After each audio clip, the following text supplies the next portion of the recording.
ৰখা হৈছিল আৰু প্ৰায় 2 বছৰ কাল পটভূমি নামেৰে প্ৰকাশিত হৈছিল আৰু কৰিছিল।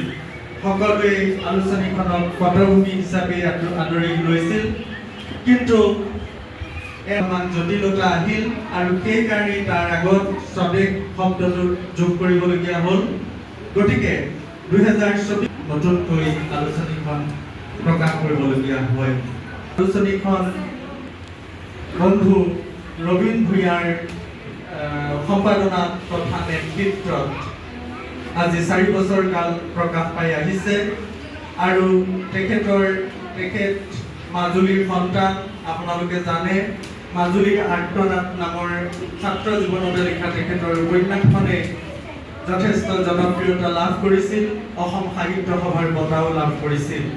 তেখেতৰ নেতৃত্ব বুলি কৈছোঁ, যিটো সময়ত অসমীয়া সংবাদ ক্ষেত্ৰ বাতৰি কাকতেই হওক বা আলোচনীয়েই হওক এটা জটিল মুহূৰ্তত উপস্থিত হৈছিল, যিটো সময়ত এখন কাকত বা আলোচনী জন্ম দিয়াটো এটা দুঃসাহস অথবা তাক আমি মৰসাহ বুলি ক'ব পাৰোঁ।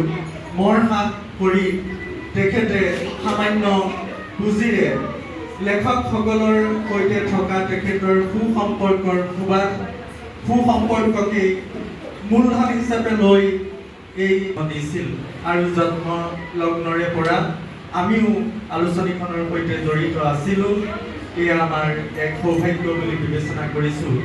যাই কি নহওক, জাতীয় চেতনাৰে চলাই আহিছে।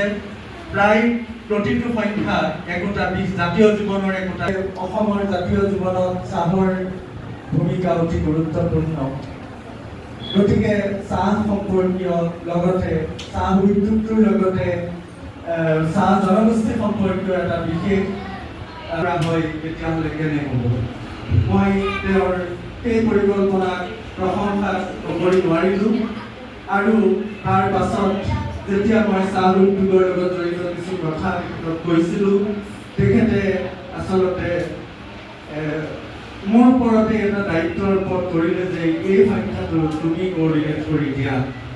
গতিকে উদ্যোগ আৰু চাহ জনগোষ্ঠী সংখ্যাটিৰ কাম আৰম্ভ কৰিছিলোঁ।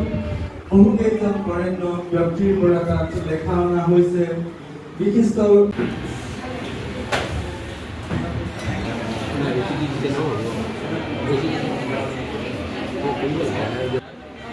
বাগেশ্বৰী কটকীৰ বৰগীত পৰিৱেশনেৰে মই বাগেশ্বৰী কটকীক ধন্যবাদ জ্ঞাপন কৰিছোঁ আৰু তেওঁ এই চৰ্চা অব্যাহত ৰাখে। আমি পটভূমিৰ এখন তেখেতক উপহাৰ হিচাপে দিছোঁ, স্বদেশ পটভূমি, আৰু আমাৰ অনুষ্ঠানৰ সৈতে যাতে তেওঁ জড়িত হৈ থাকে তাকে কামনা কৰিছোঁ। মই কৃপাল কটকী ডাঙৰীয়া, তেখেতক আমি এখন স্বদেশ পটভূমিৰে এতিয়া আমাৰ এই মেজমেলৰ আৱৰাই সৰু বাদ্য সংগত কৰা ভাইটোক আমি আগলৈ অনুৰোধ জনাইছোঁ।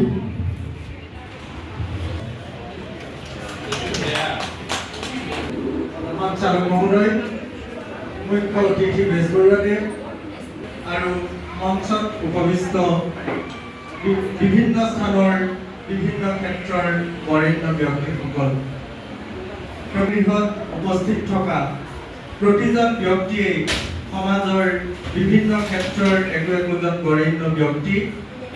আমি আপোনালোকক আমাৰ মাজত পাই ধন্য মানুহৰ পৰা আপোনালোক সকলোকে এই অনুষ্ঠানলৈ আদৰণি জনাইছোঁ।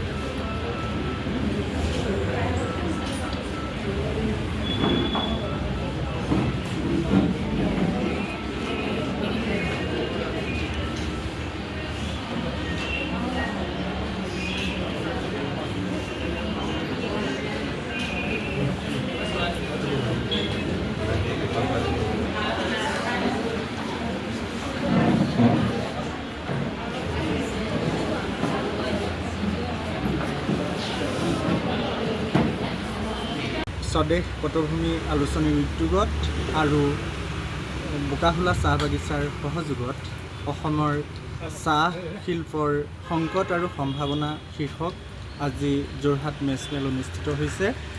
বিশেষকৈ অসমৰ জনজীৱনত চাহ শিল্পই বা চাহ খেতিয়ে এক গুৰুত্বপূৰ্ণ ভূমিকা পালন কৰি আছে। কিন্তু শেহতীয়াকৈ অসমৰ চাহ যদিও জগত বিখ্যাত, কিন্তু কেনিয়া, শ্ৰীলংকা আদিৰ অভ্যুত্থান হৈছে।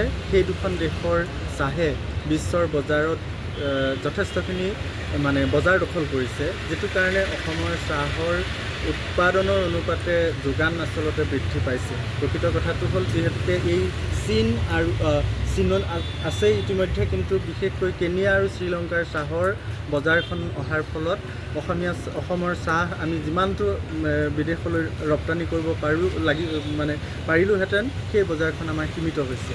সেইবাবেই অসমৰ চাহ খেতিয়কসকল যথেষ্ট সমস্যা বা সংকটৰ সন্মুখীন হৈছে। আৰু এই বিষয়টো আলোচনা কৰি ইয়াৰ এক সমাধান সূত্ৰ উলিওৱাৰ বাবে আজি এই অনুষ্ঠানৰ আয়োজন কৰা হৈছে।